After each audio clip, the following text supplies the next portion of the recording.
সম্প্রতি চীনের সাংহাইতে শেষ হলো 6G গ্লোবাল ডেভেলপমেন্ট কনফারেন্স। আর এই সম্মেলনের পরই চীনের 6G প্রযুক্তি নতুন করে ফিরে পেয়েছে গতিশীলতা।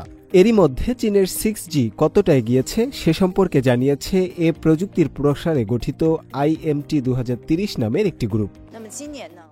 এই বছর আমরা 6G সম্পর্কিত ওয়্যারলেস ও ইন্টারনেট প্রযুক্তির পরীক্ষা করেছি, যার মধ্যে টেলিযোগাযোগ প্রযুক্তির সন্নিবেশ, AI, টেলিকমিউনিকেশন এবং স্যাটেলাইট নেটওয়ার্কের সমন্বিত সংযোগ রয়েছে। ইন্টারনেটের জন্য আমরা সফলভাবে একটি সর্বজনীন পদ্ধতিরও বাস্তবায়ন করেছি।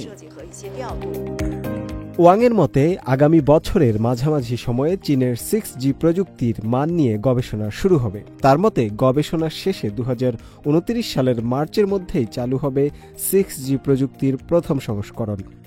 কিন্তু 5Gর তুলনায় এই 6G কি করে আমাদের জীবনযাত্রা বদলে দেবে এ নিয়েও ধারণা দিয়েছেন ওয়াং চিছিন।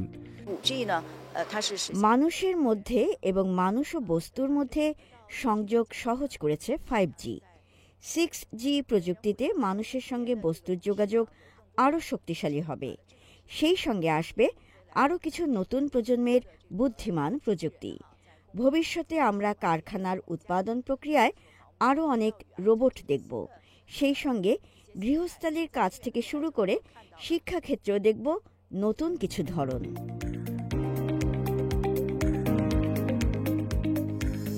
চীনের শিল্প ও তথ্য প্রযুক্তি মন্ত্রণালয়ের মতে এ প্রযুক্তির অগ্রগতির জন্য চীন সরকার টেলিযোগাযোগ সংক্রান্ত প্রতিষ্ঠান ও গবেষণাগারগুলোর সঙ্গে চীনের শিক্ষা প্রতিষ্ঠানগুলোর আদান প্রদান প্রক্রিয়ার উন্নয়নেও কাজ করবে। শুভ আনোয়ার, CMG বাংলা।